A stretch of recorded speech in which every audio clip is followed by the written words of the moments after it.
Bienvenidos a la entrevista en línea en este jueves 27 de febrero de 2014. Un abrazo a nuestros compatriotas que como siempre están con nosotros a través de nuestra transmisión en línea en el www.laprensagráfica.com. También a quienes localmente nos acompañan por Canal 37 en la señal abierta de televisión, Canal 99 en cable de Tigo. En 11 días pues se estará realizando la segunda vuelta de la elección presidencial en el país. Queda poco más de una semana para que se defina quién gobernará El Salvador por los próximos 5 años a partir del 1 de junio. ¿Cómo se está desarrollando la campaña? ¿Cómo está el país? ¿Y cuáles son las expectativas del partido de oposición Arena? Son algunas de las interrogantes de las que vamos a tratar de encontrar la respuesta durante la entrevista en línea de este jueves. Está con nosotros en nuestros estudios Ernesto Mason. Él es el vicepresidente de ideología del partido Arena. Ernesto, bienvenido. Un gusto. Un gusto, William. Gusto estar en tu programa. Un saludo para todos los que nos sintonizan en laprensagráfica.com y en Canal 37. Perfecto, Ernesto. Para comenzar, me gustaría escuchar un poco tu opinión. Este día, justamente en la portada de la edición impresa de la prensa gráfica, estamos llevando la información de esta polémica que se ha desarrollado porque hay una condena de la Procuraduría para la Defensa de los Derechos Humanos a la Sala de lo Constitucional de la Corte Suprema de Justicia porque se sostiene desde la Procuraduría que hay una violación a los derechos políticos de los funcionarios. Todo este debate, sin duda alguna, tiene que ver con el tema de si los funcionarios prevalecen del cargo o no, y si su comparecencia misma, digamos, en algunos momentos determinados en el marco de la campaña, en las actividades proselitistas, puede violentar ciertos procesos. Me gustaría entonces saber un poco cuál es la interpretación que tienen ustedes de esto. Mira, William, el artículo 218 de nuestra Constitución habla de que ningún funcionario público puede prevalerse de su cargo para hacer política partidista o hacer campaña política. En ese sentido,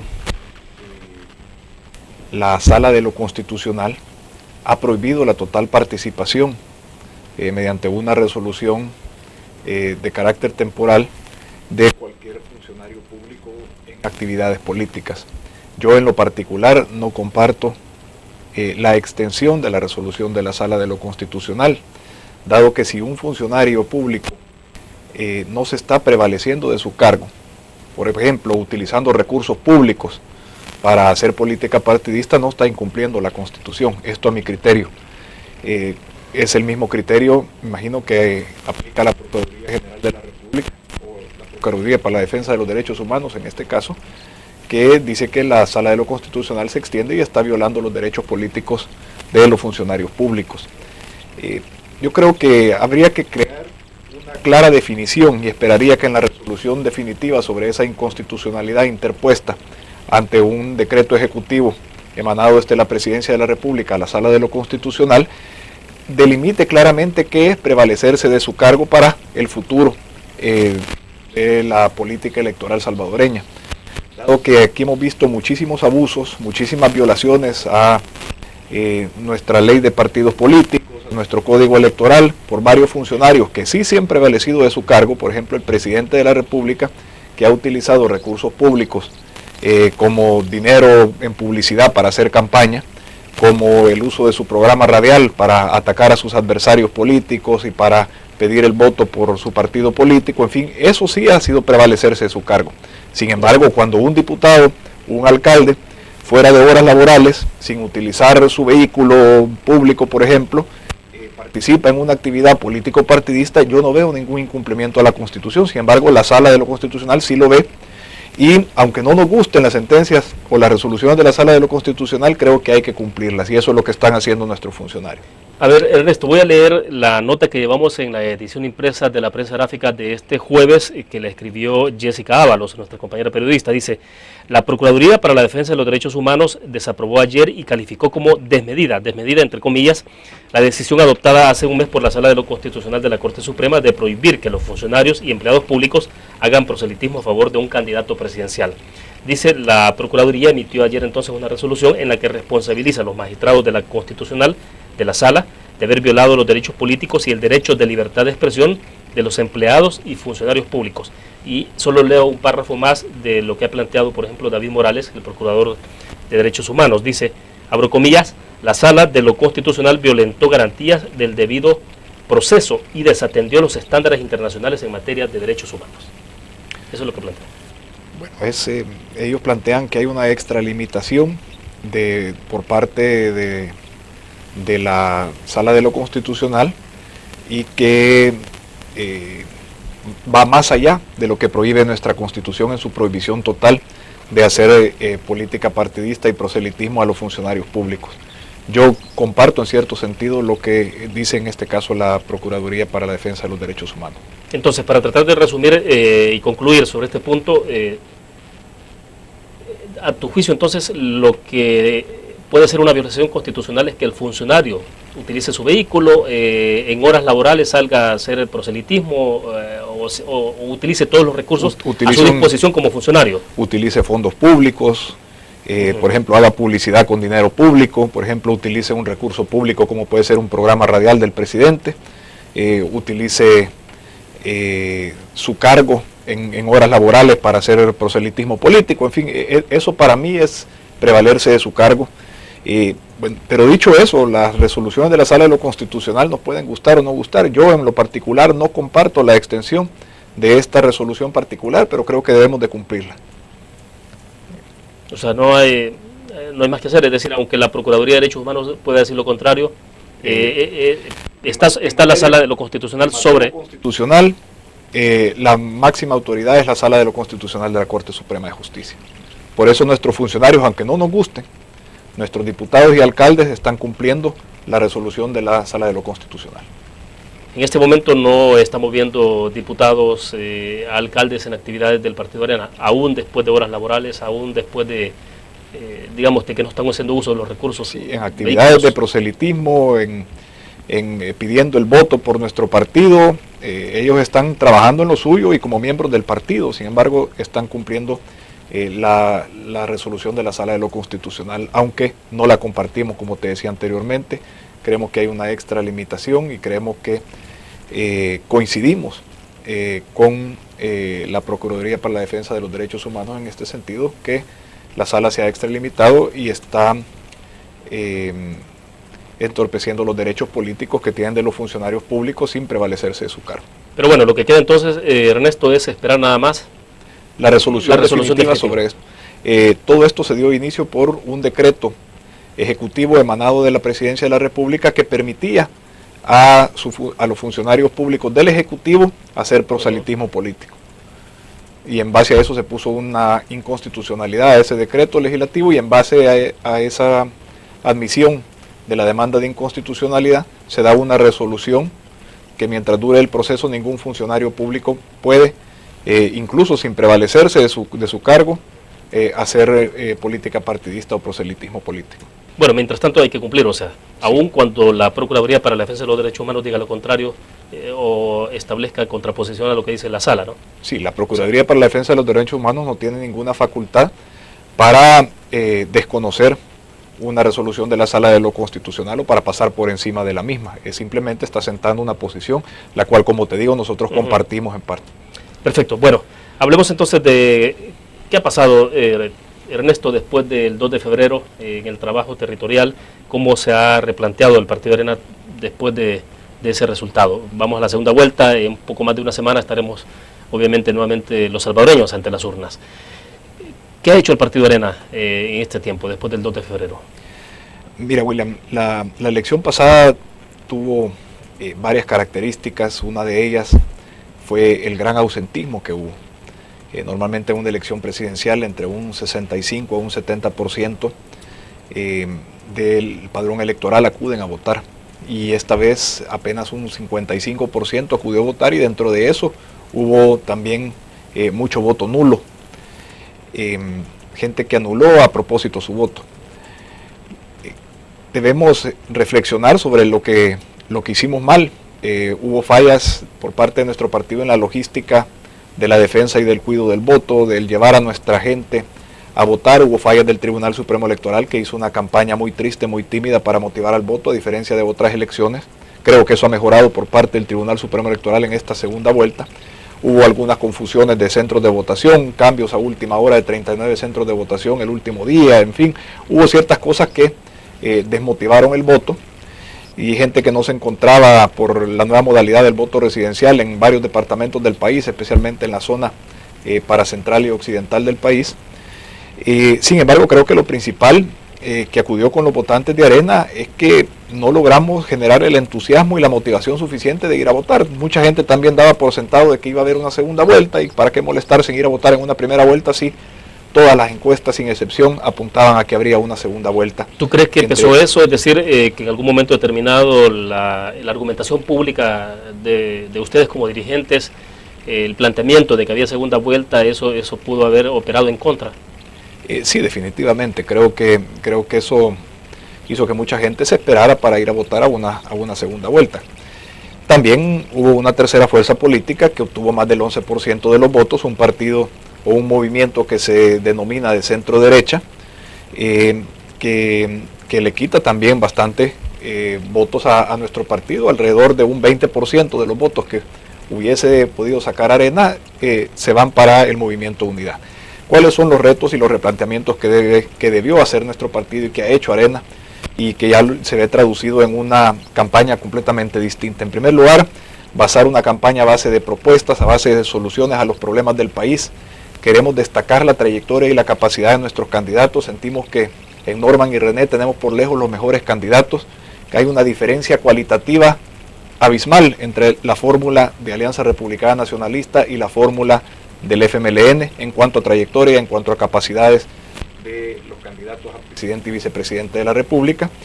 Creemos que es una elección completamente distinta, donde se va a escoger entre dos candidatos completamente distintas, con diferentes cualidades y diferentes trayectorias, que representan dos modelos de gobierno completamente distintos. El FMLN propone un modelo de partido, tiene como referente a Venezuela. Todos estamos viendo la crisis económica y política que está viviendo Venezuela, y cómo ante las protestas pacíficas de la oposición en contra de la inseguridad que está viviendo el país, la inflación, la corrupción, el desastre económico que ha llevado a ese país tan rico, y el régimen venezolano lo está reprimiendo con asesinatos, con violencia, como un régimen autoritario que es. Ese es el referente que tiene el FMLN, y propone hacer un gobierno de partido, un gobierno para su militancia, para su partido. Por otro lado, Norman, en el proyecto de Arena, ha incluido a todos los sectores democráticos del país. El proyecto ya no es un proyecto exclusivamente de Arena, sino que trasciende las barreras y las fronteras de nuestro partido, y se han incluido a ese proyecto todas las fuerzas democráticas y todos los salvadoreños que quieran un país que fortalezca su sistema democrático, que viva en un sistema de libertades individuales, de libertades económicas, libertad de expresión, libertad de prensa, libertad de tránsito, todo lo que significa un sistema de libertades y de democracia, en contraposición a un partido que tiene como referentes a sistemas autoritarios que poco a poco van quitándole las libertades individuales a los ciudadanos, y poco a poco van destruyendo la democracia, como ha ocurrido en esos países. Bueno, hacemos en este momento la primera pausa comercial. Cuando regresemos, Ernesto, en el tema de Venezuela, dejo plantear la interrogante. Hay quienes dicen de que lo que ustedes están empujando justamente es una campaña de miedo. ¿Por qué no es de miedo la campaña? Vamos a una pausa.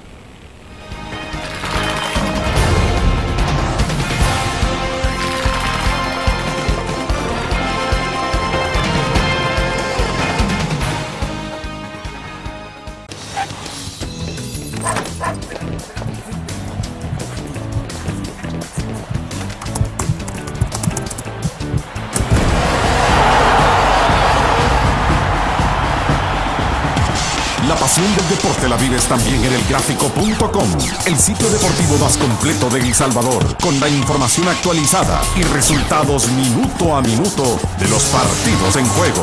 Elgráfico.com, conectados por deporte. La interacción con la tecnología llega con múltiples formatos. Nueva revista Tech Live, la información tecnológica más actual y los gadgets que modifican tu estilo de vida. Tech Live es una revista multiplataformas que te ofrece los últimos avances de la tecnología, las herramientas de mayor utilidad e interesantes artículos de la era digital. Escoge el medio que te mantendrá actualizado o visita nuestra web. Espera el futuro con Tech Live, una publicación de Grupo Motriz.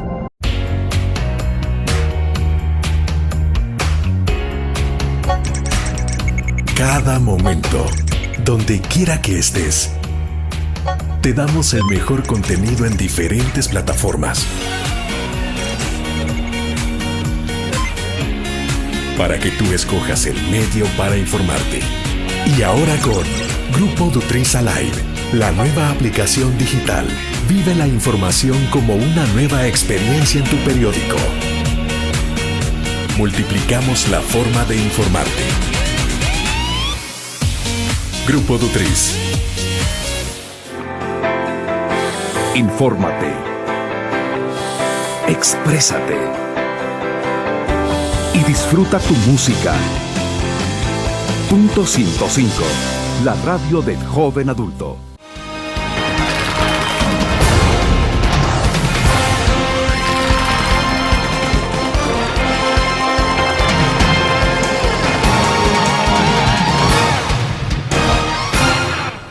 Este jueves está con nosotros en nuestros estudios desde la sala de redacción de la prensa gráfica Ernesto Mason. Él es el vicepresidente de ideología del partido de oposición Arena.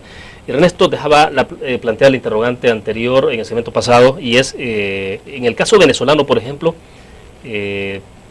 sobre todo desde la opinión de gente que piensa más de izquierda, dicen de que a lo que han vuelto el partido Arena es a una campaña de miedo. Entonces, cuando obviamente se aparece el candidato en los spots de la Juventud Republicana, que por cierto fue suspendido por el Tribunal Supremo Electoral, pero el tema se aborda desde la Juventud Republicana, se dice lo que se quiere meter es miedo a este país, porque bueno, han habido 5 años de ejercicio de la administración Funes y no se ha tenido indicios de que el país camine hacia lo que está haciendo Venezuela, y que Salvador Sánchez Serén supuestamente también ha dado los compromisos necesarios públicamente para que el país no vaya por esa ruta.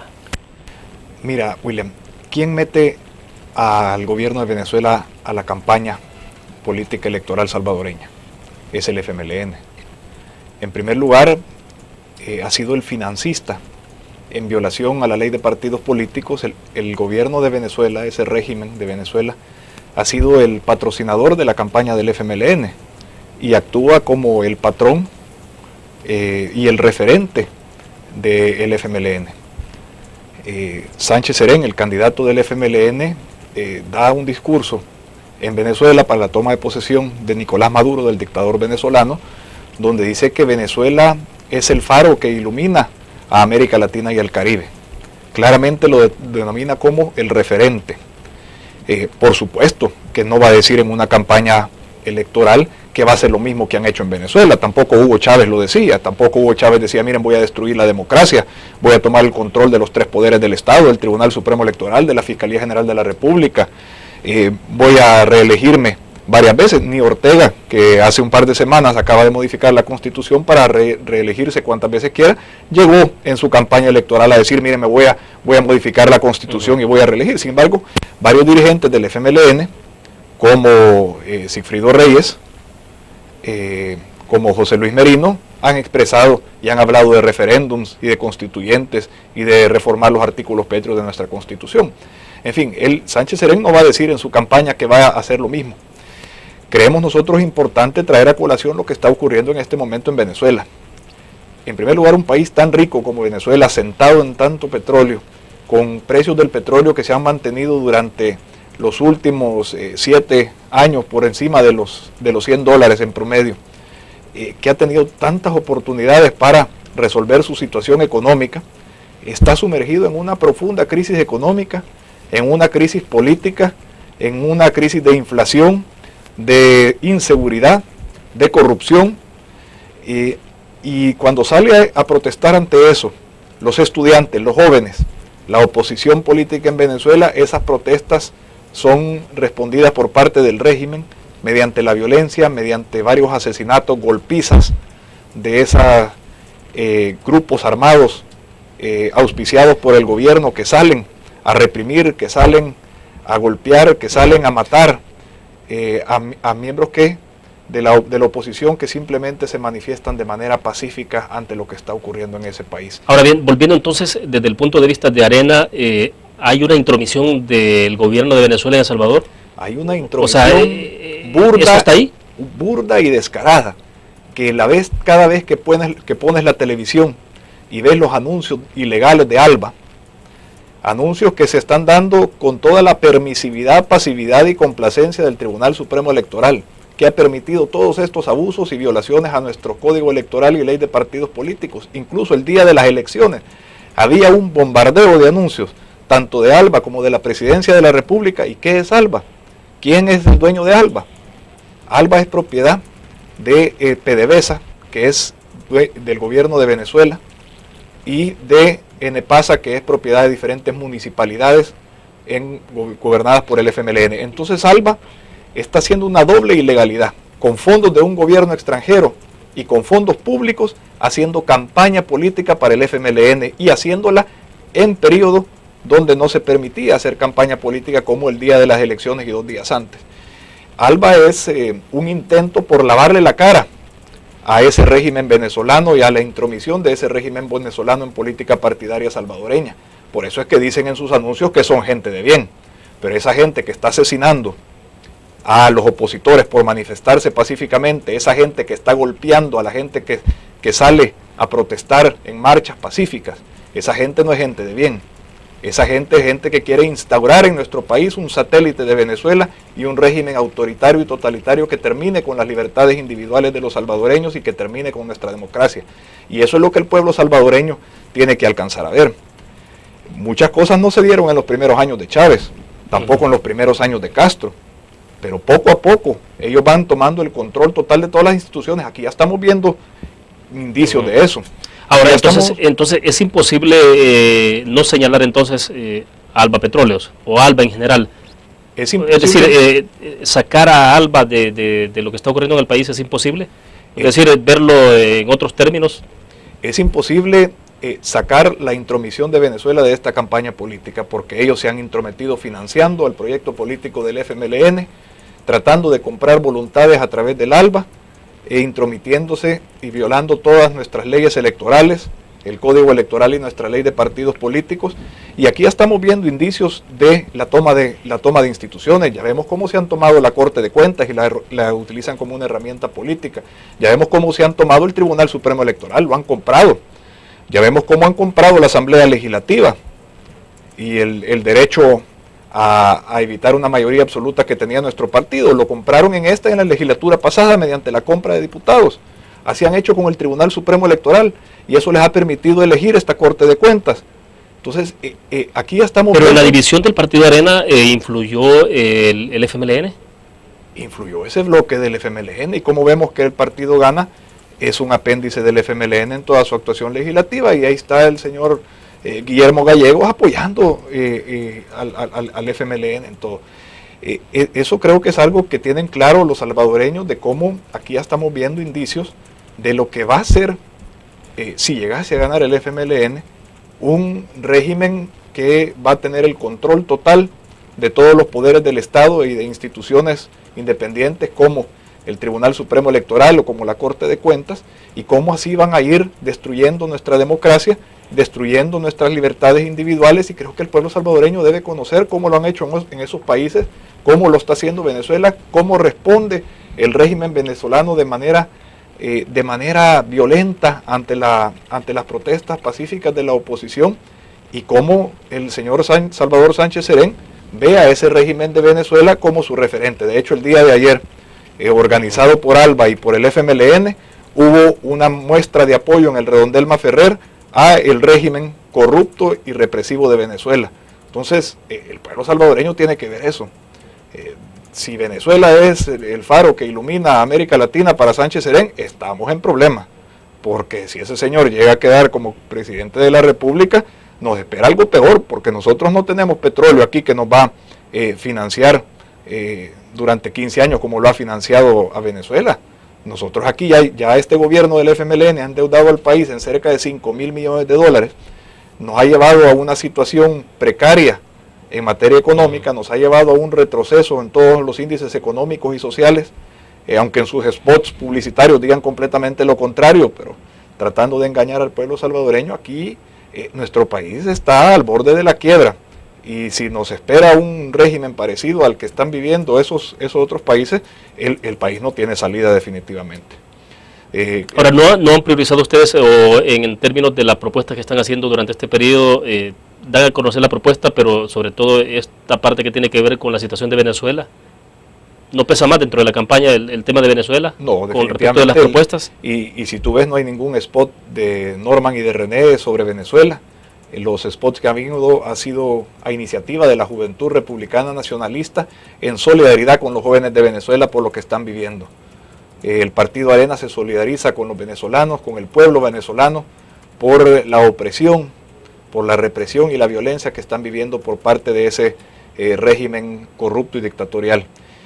Sin embargo, la propuesta de Arena, como la puedes ver es en base de alianzas con diferentes sectores del país, es en base a la inclusión y la apertura del proyecto político de Norman, a donde caben todas las fuerzas democráticas del país y los que quieren sacar al país adelante, y está enfocada en las propuestas más allá del cómo vamos a solucionar los grandes problemas que están afectando a los salvadoreños: la inseguridad, el estancamiento económico que genera un estancamiento del empleo y falta de oportunidades para los jóvenes en nuestro país, y cómo vamos a mejorar la prestación de los servicios básicos de salud y los programas sociales para ayudar a los menos afortunados a salir de la pobreza. Ahora, ¿cómo se plantea entonces en términos de reversión de resultados de lo que se tuvo el 2 de febrero? ¿Hay que analizar ese resultado y a partir de ahí considerar lo que pueda ocurrir el 9 de marzo? ¿Es un punto de partida el 2 de febrero o no? Sí, bueno, hablábamos de dos cosas. Una, el ausentismo. Entre 500 y 600 mil salvadoreños que normalmente van a votar no acudieron a las urnas el pasado 2 de febrero. Es nuestro reto el próximo 9 de marzo generar ese entusiasmo y esa motivación para que vaya a votar de manera decisiva la gran mayoría del electorado salvadoreño.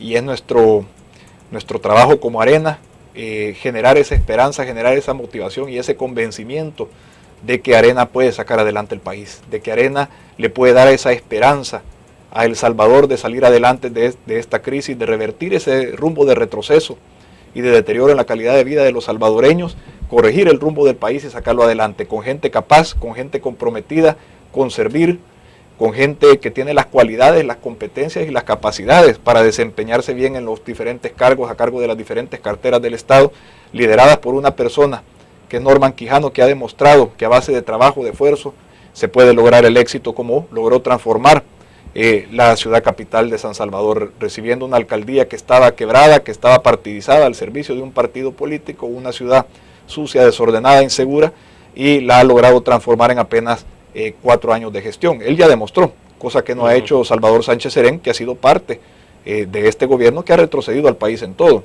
que ha sido parte y ministro de Educación cuando se ha retrocedido la calidad educativa y cuando se ha abandonado la infraestructura educativa del país. Entonces creo que el pueblo salvadoreño tiene ese parámetro de comparación. Por otro lado, William, tenemos alrededor de 325 mil votantes que se decantaron por otras fuerzas políticas denominadas fuerzas de derecha en una primera vuelta, y esas fuerzas no van a una segunda vuelta. Entonces tenemos entre 500 y 600 mil salvadoreños que no fueron a votar y 325 mil que votaron por otras opciones políticas. Un universo de entre 800 a 925 mil votantes que deberían asistir en esta próxima elección si logramos generar ese entusiasmo y ese convencimiento de que somos la mejor opción y la única opción que puede revertir este retroceso y sacar al país adelante, y creo que lo vamos a lograr. Esta cantidad de votantes no es automático que al quedarse huérfanos, entre comillas, de una opción electoral en primera vuelta, ya para la segunda se han quedado huérfanos, digo, no es automático de que van a decantarse por el partido de Arena. ¿O ustedes creen que ante esas dos opciones es un porcentaje importante de este votante se va a tomar una decisión ve al partido de Arena como una opción? No es automático, por eso debemos convencerlos que somos la mejor opción. Por eso debemos convencerlos que tenemos los mejores candidatos en Norman y René, que tenemos la gente más capaz, con mejor trayectoria, que ha demostrado éxito a base de trabajo. Tenemos las mejores propuestas y soluciones a los problemas del país contenidas en Plan País, un proyecto muy bien elaborado de propuesta de gobierno que va más allá de una propuesta de un partido.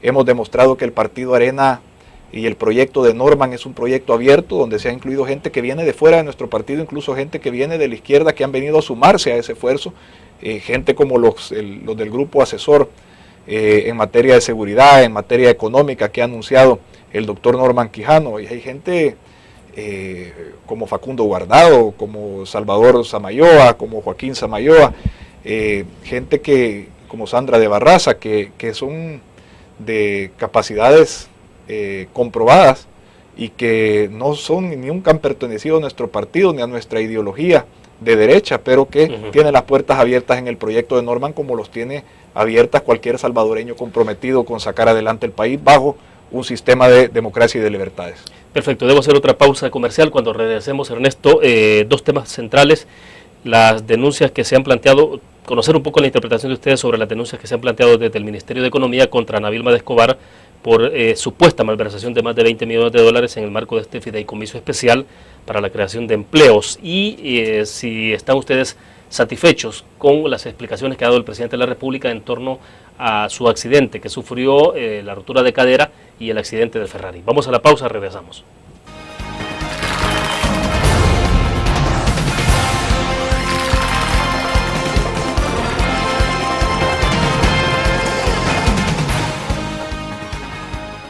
Un graficionado no olvida la historia, y aunque perdió una y otra vez, no perdió el orgullo.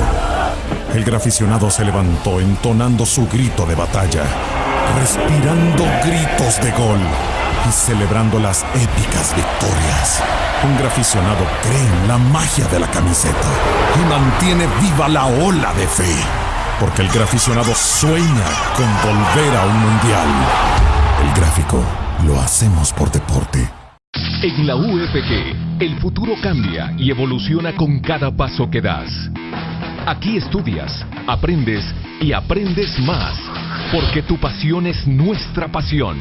Y junto con nuestra formación académica, tecnología y herramientas, encontrarás lo necesario para el pleno desarrollo de tu potencial y poder convertirte en un auténtico líder. Universidad Francisco Gavidia, tecnología, innovación y calidad. Infórmate. Exprésate.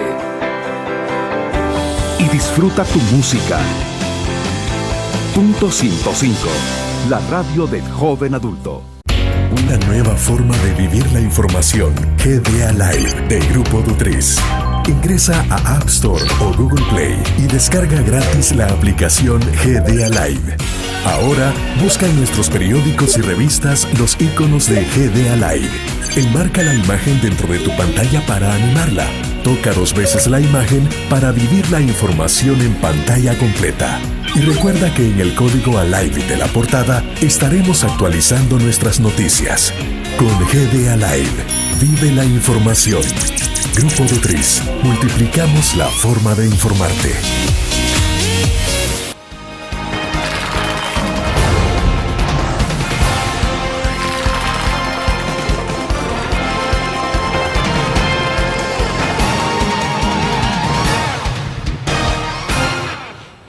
Ernesto, dos temas decía para que los reflexionemos en este segmento. En el caso del presidente Funes, su accidente que terminó en fractura de cadera y el accidente del Ferrari, ¿ustedes están satisfechos con las explicaciones que le ha dado en torno a esto? No, definitivamente no, William. Creo que todo se ha manejado dentro de una gran oscuridad y dentro de un marco de muchas contradicciones expresadas por el mismo presidente de la República. En primer lugar, ese tipo de lesiones ocurren con accidentes con un alto impacto, cosa que no se da con una caída mientras uno se está amarrando el zapato. Creo que la historia oficial por parte de la Presidencia de la República ha dejado muchísimo que desear. Por otro lado, de todos es conocido la conducta del señor Presidente de la República, que dista mucho de la que debe ejercer un jefe de Estado, el abuso del alcohol y de otras cosas de lo que se habla. Creo que es algo que debe atañer a todos los salvadoreños, en el sentido de que la conducta de un presidente de la República y sus decisiones afectan a todo el pueblo salvadoreño. Por eso el pueblo salvadoreño debe conocer qué es lo que en realidad sucedió. Por otro lado, se sabe de cómo le gustan al señor presidente de la República andar con esos carros de lujo de varios cientos de miles de dólares, que nadie sabe de dónde obtiene los recursos para comprarlos, para que anden en sus caravanas, para que anden en sus saliditas que él hace con sus amigas, y que haya tan alta coincidencia de que se dé ese accidente alrededor de muchas dudas, y que el mismo día sea sometido el presidente de la República a una operación de emergencia en un hospital donde mucha gente alrededor de ese hospital habló y dio detalles sobre lo que ocurrió, y luego les callaron la boca, tanto de ese hospital como de la comunidad enfrente donde se desarrolló el accidente, como de los negocios y vigilantes de los negocios en los que se estaban establecidos. Y ha habido amenazas a mucha gente a no hablar o no expresarse, y que si lo hacen, pues que se atengan a las consecuencias. Entonces ese tipo de cosas, incluso amenazas a medios de comunicación, a no seguir con acciones de periodismo investigativo alrededor de ese caso. Creo que ha dejado muchísimas dudas. Creo que no es la forma en que debe comportarse un presidente de la República, y esperaremos pues que eso se esclarezca en un futuro por el bien de la institución de la Presidencia de la República. Es decir, ¿ustedes no creen la versión del presidente de que ha reiterado de que, bueno, reconoció que venía de Panamá en horas de la madrugada, que tomó un helicóptero para llegar a la residencia presidencial, pero que dice que no iba en el Ferrari, que no conducía el Ferrari, que tampoco es dueño del Ferrari? ¿Esas explicaciones no le son suficientes? No, yo no sé si él lo conducía o no, ni creo que sea dueño. Yo no creo que él tenga a su nombre ninguno de los carros de lujo que tiene, ni creo que tampoco tenga a su nombre ninguna de esas propiedades, casas de playa, haciendas, casas de recreo que ha adquirido y mansiones en la capital. Tampoco creo que sea tan bruto de ponerlas a su nombre. Pero el hecho de que algo raro y algo están escondiendo alrededor de todo este caso, eso es definitivo. Y que el presidente incluso se ha contradicho en varias cosas, también es claro. Al principio negó que había salido del país, después admitió en otra entrevista televisiva que venía de Panamá. Por otro lado, ¿cuánto le cuesta a nuestro país que el presidente de la República se vaya en un viaje de día, ida y vuelta en jet privado a Panamá, y luego de un helicóptero, como dice él, del aeropuerto de Ilopango a Casa Presidencial?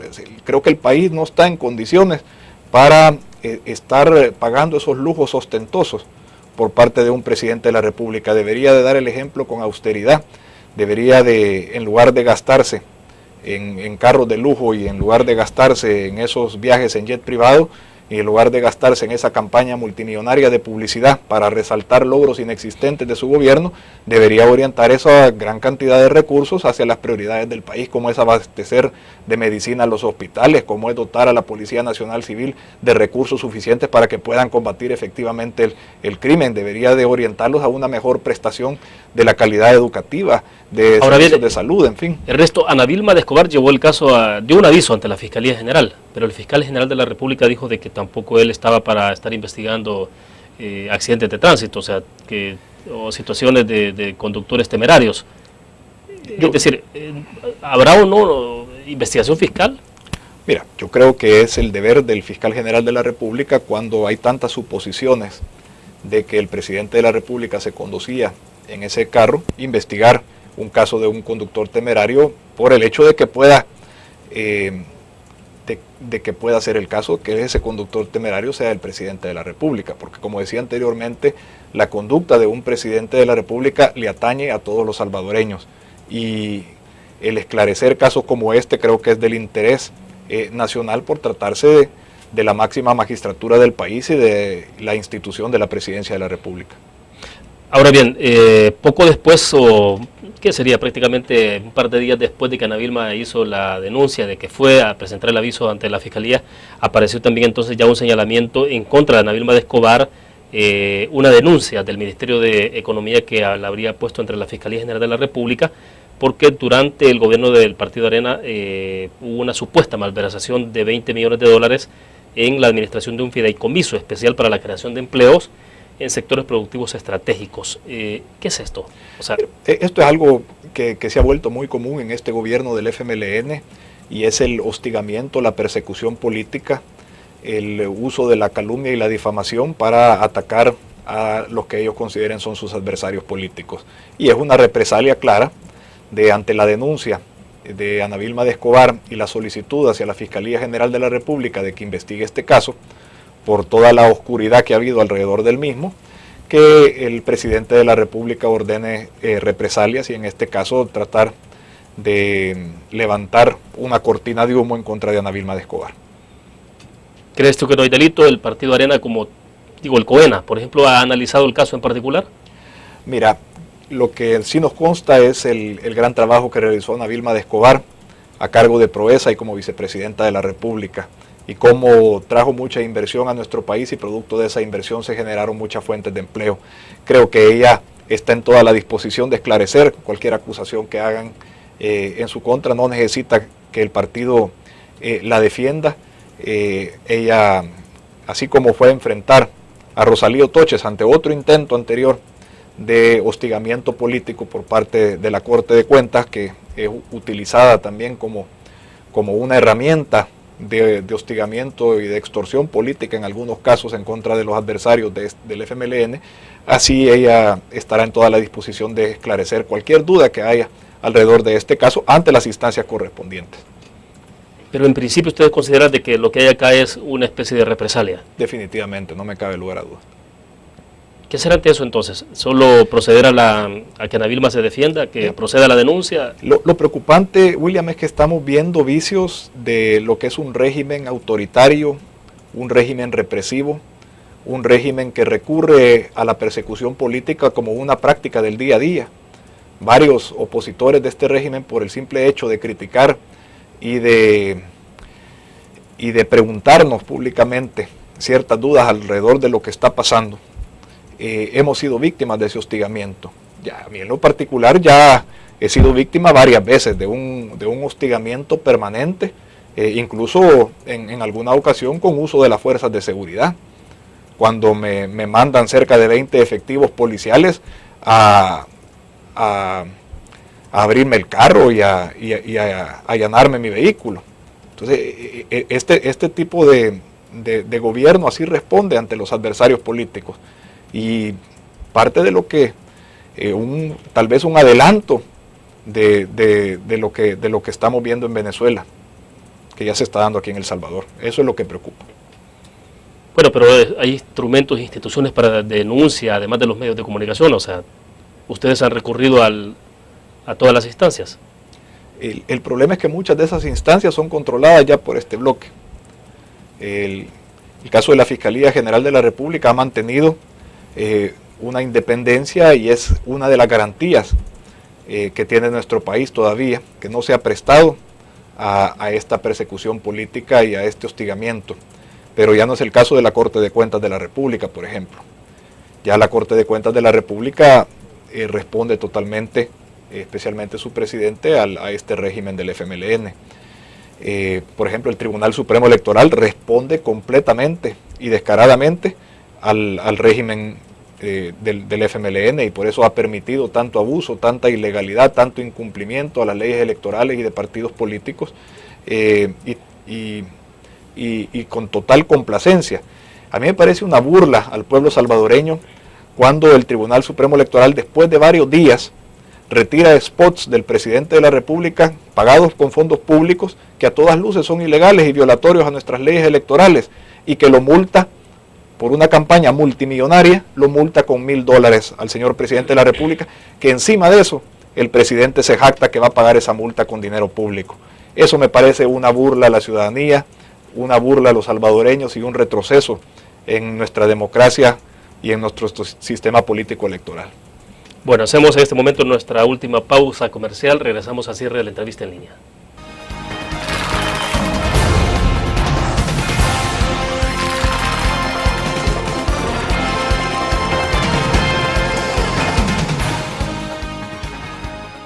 En la UFG, el futuro cambia y evoluciona con cada paso que das.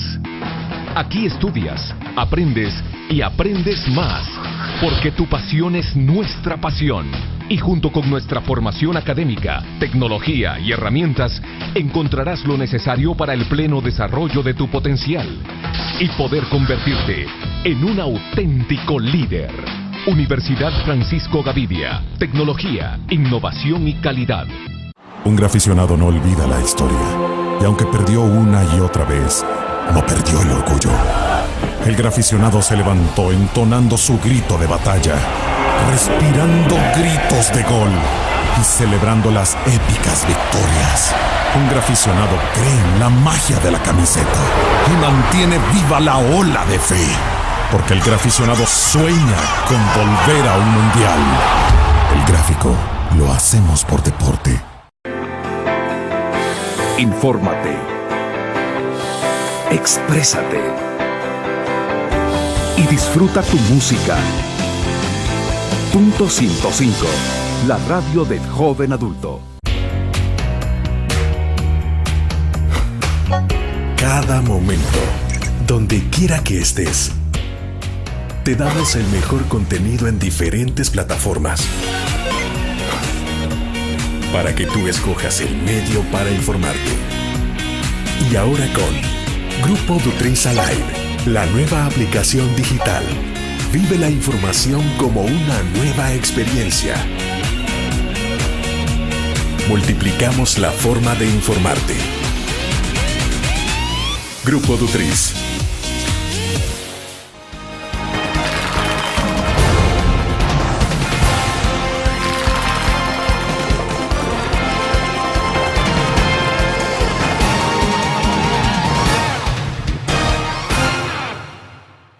Ernesto, bueno, estamos al cierre de la entrevista en línea. Veníamos hablando en el segmento pasado sobre el tema de la institucionalidad y estabas diciendo que hay instituciones concretas, Corte de Cuentas de la República, sobre todo su presidencia, que responde, decías, a este régimen, a este gobierno. En el caso del Tribunal Supremo Electoral también. Entonces la pregunta obligada acá en el caso del Tribunal Supremo Electoral es, pero bueno, es con este Tribunal Supremo Electoral que estuvieron en elecciones el 2 de febrero y van a elecciones el 9 de marzo. ¿Qué va a pasar entonces con el Tribunal Supremo Electoral o en lo que tiene que ver con el reconocimiento de resultados electorales? Sobre todo porque este tribunal es el mismo el que está administrando este otro evento. Mira, William, el fraude electoral se ha dado desde que inicia el proceso electoral, desde la no recusación del magistrado que adelantó criterio a favor de un bloque determinado y que ha arremetido en contra de nuestro partido, de nuestro candidato, y lo ha hecho de manera pública, con una conducta que deja muchísimo que desear de alguien que ostenta un cargo de una magistratura, de un ente rector de un proceso electoral. Este es el caso de Walter Araujo. Definitivamente. Creo que la sola permanencia de él ahí ha empañado este proceso electoral desde el principio y le ha quitado cualquier credibilidad al Tribunal Supremo Electoral. De ahí hemos visto toda la permisividad, pasividad, complacencia que ha tenido el Tribunal Supremo Electoral ante diferentes y reiteradas violaciones a nuestras leyes, a nuestro Código Electoral, ley de partidos políticos, a nuestra Constitución, que ha permitido todos los abusos, propaganda de un gobierno extranjero financiando a una campaña y a un partido político, fondos públicos utilizados para hacer política partidista, para pedir el voto a favor de un partido político, para atacar a otro partido político, y eso se ha venido dando a lo largo de todo este proceso. Ahora, el fraude no se da como se ocurría antes, en algunos que llegaban a meter votos a las urnas o que cambiaban las actas. Ahora, ahí tenemos nosotros la garantía, que es el cuidado de la defensa del voto, donde hay miembros de nuestro partido, como hay del otro partido político, en cada una de las mesas receptoras de votos, en cada urna, que van a estar vigilando y defendiendo el voto. Por ese lado no se ha dado el fraude, pero sin embargo es lamentable el retroceso electoral que ha habido el país, con la muy lamentable actuación del Tribunal Supremo Electoral a lo largo de todo este proceso que lleva cerca de un año.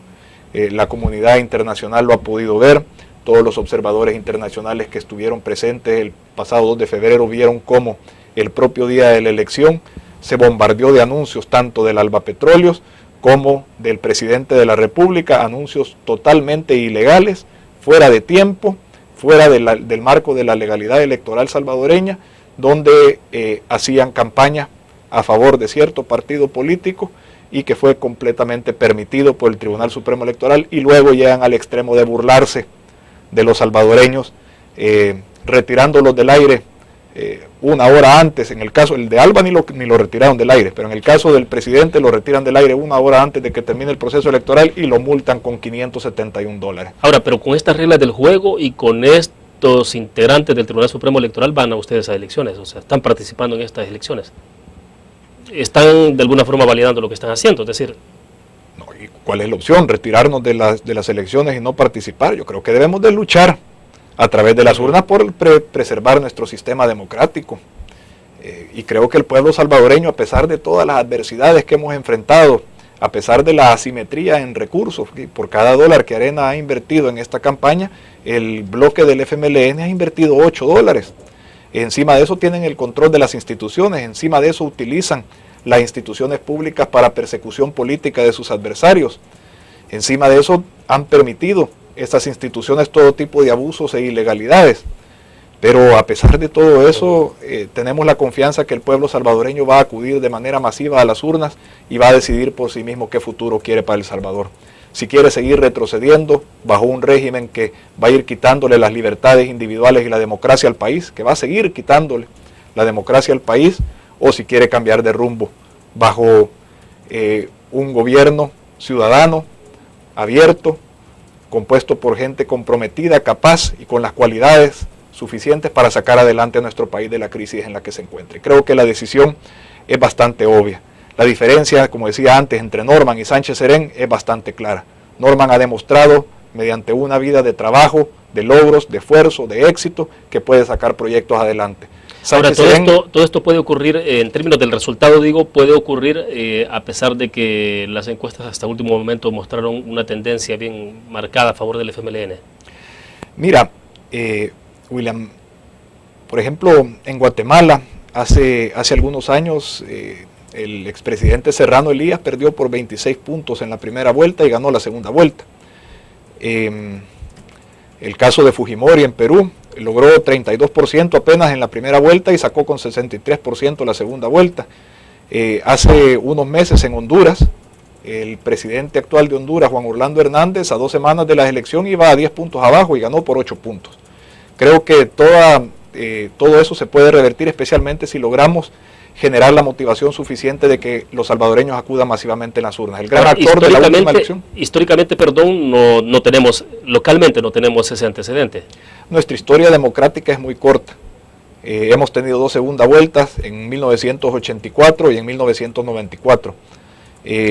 Creo que tomar 2 elecciones como base no es algo, pero sí podemos tomar referencias como las que te acabo de mencionar de América Latina y de países vecinos como Honduras y Guatemala, donde este tipo de tendencia se ha podido revertir, como lo estamos viendo. Nosotros estamos haciendo un tracking diario y hemos visto qué buenos resultados hemos obtenido con la reformulación de la campaña de Norman Quijano y de Arena, como a base de propuestas, a base de soluciones a los problemas del país y a base de que la población compare qué tipo de candidato tiene el FMLN y qué tipo de candidato tiene Arena, qué tipo de gente hay alrededor del candidato de Arena y qué tipo de gente hay alrededor del candidato del FMLN.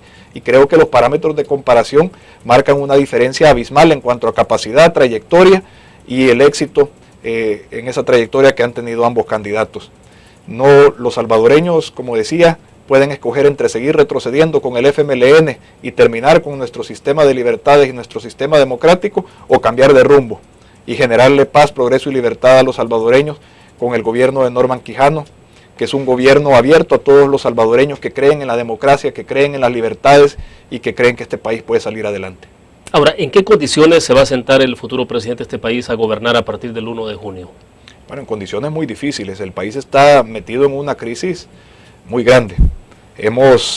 Somos el último lugar en América Latina en crecimiento económico. Tiene que llegar un gobierno que genere las condiciones de confianza para que haya inversión de todo nivel, para que esa inversión genere empleo y crecimiento económico, y ese crecimiento económico le dé recursos al Estado para continuar y mejorar los programas sociales, mejorar la prestación de los servicios básicos de salud.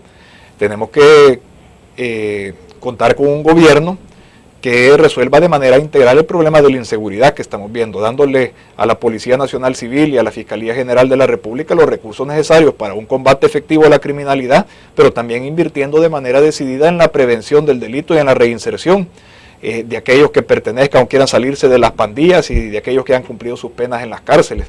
Debemos de tener un gobierno que sea eficiente, que cuente con las mejores personas, gente con capacidad demostrada para que esté a cargo de las diferentes carteras, para que le pueda dar una educación de calidad, que pueda recuperar la infraestructura escolar, que pueda tener la eficiencia en el manejo de la salud de los salvadoreños, medicinas en los hospitales, equipos en las unidades de salud y en los hospitales, que se maneje con transparencia los recursos públicos y respetuosos de la institucionalidad. Y creo que el único que puede ofrecer eso por lejos es Arena. El FMLN ha dejado muchísimo que desear, ha demostrado en estos 5 años que de lo que son capaces es de retroceder al país en todo, y el país no se puede dar el lujo de seguir así. Ya estamos a niveles muy alarmantes de endeudamiento del país. Ahora bien, en el tema de seguridad pública, Ernesto, el candidato del FMLN, Salvador Sánchez Serén, y esta es una nota que estamos consignando justamente en la página 19 de la edición impresa de la prensa gráfica este día, que el candidato Sánchez Serén estaría proponiendo la creación de una red nacional de seguridad. Lo que decimos es que el candidato FMLNista a la presidencia propuso un modelo similar a la actual red de prevención de desastres. El vicepresidencial Oscar Ortiz sostuvo una reunión con un empresario de gas y con un alcalde de Arena en la Unión. Ese es otro tema de lo que están haciendo, pero en el caso concreto de seguridad pública es sobre la creación de una red nacional de seguridad. Bueno, yo creo ¿Cómo suena esto? Yo creo que eso es copia de la propuesta de Norman, que es del Sistema Nacional de Seguridad Pública que propone, donde se establece la coordinación de las diferentes instituciones a cargo de la seguridad pública, las integra bajo ese mismo sistema y se crea el Estado Mayor de Seguridad Pública bajo el liderazgo del Presidente de la República. Esas son propuestas de Norman. Me imagino que algún tipo de copia de eso es lo que está hablando el profesor Sánchez Serén. Yo me pregunto, si esa es la solución, ¿por qué no lo ha hecho este gobierno? Él ha sido vicepresidente de este gobierno y lo que este gobierno ha hecho en el tema de seguridad es pactar fuera del marco de la legalidad con grupos criminales. Y todos los índices delincuenciales han seguido en aumento y la situación que viven los salvadoreños ha ido en deterioro en materia de seguridad. Y esa es una de las causas principales de la falta de confianza que hay en nuestro país para generar inversión y empleo. Ahora, pero ¿se puede crear una estructura que, igual que Protección Civil, permita entonces que los ciudadanos puedan tener una especie de red de autoprotección en las comunidades, sin que eso raye con la creación de otro tipo de estructuras que tienen que ver más con el control político, Mira, etcétera? Viniendo del FMLN y de los grupos que existen en Cuba y en Venezuela, que los utilizan para fines políticos y para fines de amedrentar a los opositores políticos, es algo que me preocuparía. Pero sin embargo, las asociaciones vecinales es algo que ha dado resultado, sí se utilizan en buen camino para el combate de la criminalidad, para tener un comité de denuncia del delito, estar en contacto con el cuerpo de agentes metropolitanos, con la Policía Nacional Civil, bajo un programa también de prevención y de reinserción, donde se recuperen espacios públicos, se fomente la cultura, el deporte en las diferentes comunidades, utilizadas para el bien. Es algo que debería de venir a ayudar a la prevención del delito. De hecho, Norman Quijano ha implementado como alcalde de San Salvador varios proyectos que han dado muchísimo éxito, reduciendo los índices delincuenciales a niveles del 25% de lo que eran antes en comunidades que eran muy peligrosas como la Ibu y las Siberias, a base de integración de los vecinos, a base de recuperación de espacios públicos, a base de coordinación entre el cuerpo de agentes metropolitanos y la Policía Nacional Civil, el fomento del deporte, en fin. ¿Y es un modelo que se puede replicar a nivel nacional? O sea, es un modelo que se puede replicar a nivel nacional y que de hecho ha sido copiado por muchas capitales latinoamericanas y ha sido tomado como un ejemplo de éxito, incluso lo ha ido a exponer Norman a las Naciones Unidas. Creo que ese tipo de cosas sí son buenas. Ahora, que el profesor Sánchez Serén esté hablando algo de esto, puede dar, y él ve como referente a Venezuela y ve como referente lo que están haciendo estos grupos armados que hay en Venezuela, amedrentando y hostigando a los opositores políticos, como los comités de defensa de la revolución que existen en Cuba. Ese tipo de cosas sí me preocuparían, que este tipo de organizaciones vecinales sean organizaciones que respondan a un partido político determinado, que no tengan como fin combatir la criminalidad o trabajar en la prevención del delito, sino que tengan como fin fines estrictamente políticos. Cuando el señor Sánchez Serén ve como referente al dictador opresor Nicolás Maduro, ve como referente a los Castro en Cuba, esas son cosas que preocupan. Bueno, se nos ha terminado el tiempo. Gracias, Ernesto, por muchísimas gracias, muy amable. Y gracias a todos los que nos dieron la oportunidad a través de laprensagráfica.com y Canal 37. Un gusto estar en tu programa. Bueno, perfecto. Terminamos entonces la entrevista en línea. Les invito a que nos acompañe mañana a la entrevista en línea. A las 6:45 tenemos, como siempre, el resumen del noticiero de la prensa gráfica. A las 7 en punto, la entrevista en línea. Nuestro invitado es Medardo González, coordinador general del FMLN. Nos vemos entonces.